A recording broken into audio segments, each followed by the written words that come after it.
আসসালামু আলাইকুম, আমি কাউসার হাবিব, শিক্ষার্থী নর্থ সাউথ বিশ্ববিদ্যালয় এবং সমন্বয়ক ছিলাম নর্থ সাউথ বিশ্ববিদ্যালয়ের, পাশাপাশি প্রতিনিধি প্রাইভেট বিশ্ববিদ্যালয় স্টুডেন্ট অ্যালায়েন্স অফ বাংলাদেশ পুশাব। তো আপনারা বিগত কয়েকদিন থেকে লক্ষ্য করেছেন যে আমাদের বিশেষত প্রাইভেট বিশ্ববিদ্যালয় শিক্ষার্থীদের উপর টার্গেট কিলিং করে হত্যা করা হচ্ছে। স্টুয়ার্ট বিশ্ববিদ্যালয়ের শিহান, এআইইউবির সীমান্ত সহ আরও যারা ছিল সরাসরি রাজপথে আন্দোলনে নেতৃত্ব দিয়েছিল, আমাদের সহযোদ্ধাদেরকে রাজপথে এবং রাতের বেলা অপঘাতে বিভিন্ন জায়গাতে তাদেরকে ছুরিকাহত করা হচ্ছে, তাদেরকে কোপানো হচ্ছে। আমরা আমাদের কনসার্নের জায়গা থেকে আজকে আন্তর্জাতিক অপরাধ ট্রাইব্যুনালে এসেছি আমাদের অভিযোগ দায়ের করতে, যেন আমাদের যারা রাজপথের সহযোদ্ধা এবং যারা রাজসাক্ষী, মূলত এই গণহত্যা আমাদের 2000 শহীদের রক্তের উপর দাঁড়িয়ে যে নতুন বাংলাদেশ, আমরা নতুন বাংলাদেশের স্বপ্ন দেখেছি, সেই বাংলাদেশে আমাদের বিপ্লবীরা কেন শহীদ হবে, সেই বাংলাদেশে কেন আমাদের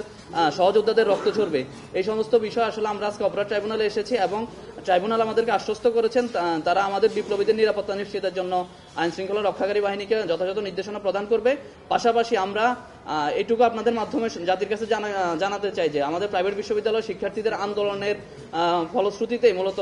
আজকের এই জুলাই অভ্যুত্থানের যে স্পিরিট, এই স্পিরিটকে আমরা প্রাইভেট বিশ্ববিদ্যালয় যেভাবে লালন করি, সেই স্পিরিটটা আমরা আসলে ধরে রাখতে চাই। এবং আমাদেরকে যদি প্রাইভেট বিশ্ববিদ্যালয় শিক্ষার্থীদেরকে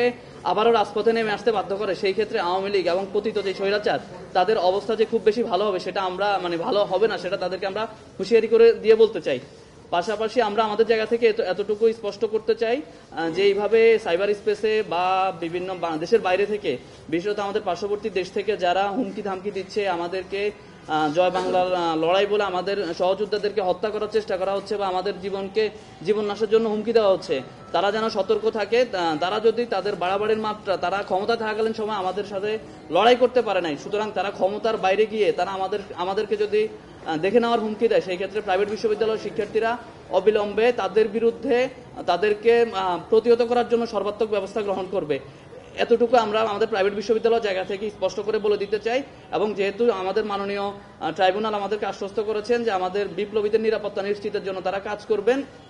এবং পাশাপাশি আমরা আমাদের স্বরাষ্ট্র মন্ত্রণালয়কে আহ্বান জানাতে চাই যাদেরকে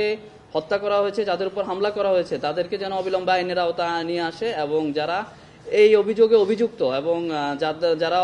নিষিদ্ধ সংগঠন ছাত্রলীগ এবং ছাত্রলীগের দোসর, তাদেরকে যেন সন্ত্রাস বিরোধী আইনে অবিলম্বে গ্রেপ্তার করা হয়, তা না হলে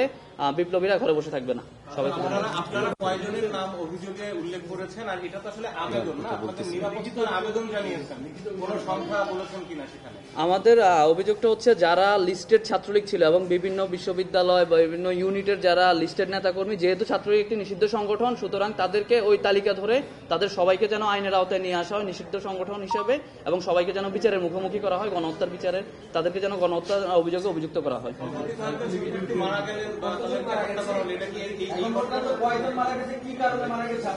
এখন পর্যন্ত এআইইউবির সীমান্ত এবং ইস্ট ওয়েস্টের শিহান আমরা দেখেছি তারা সরাসরি আন্দোলনে সংযুক্ত ছিল, এবং তারা তাদের ফেসবুকে, তারা তাদের সোশ্যাল প্ল্যাটফর্মে ভারতীয় আধিপত্যবাদের বিরুদ্ধে সোচ্চার ছিলেন, যেটা আমরা দেখে এসেছি বুয়েটের শহীদ আবরার ফাহাদ থেকে শুরু করে যারাই বিগত দিনে ভারতীয় আধিপত্যবাদের বিরুদ্ধে কথা বলতেছিল, তাদেরকেই মূলত কণ্ঠরোধ করার চেষ্টা করা হচ্ছিল। সুতরাং আমরা ধরেই নিচ্ছি যে এটা একটা নির্দিষ্ট শ্রেণীর এবং বিশেষত জঙ্গি সংগঠন ছাত্রলীগের, যেহেতু তারা অনলাইনে ঘোষণা দিয়েছে যে তারা আমাদেরকে জয়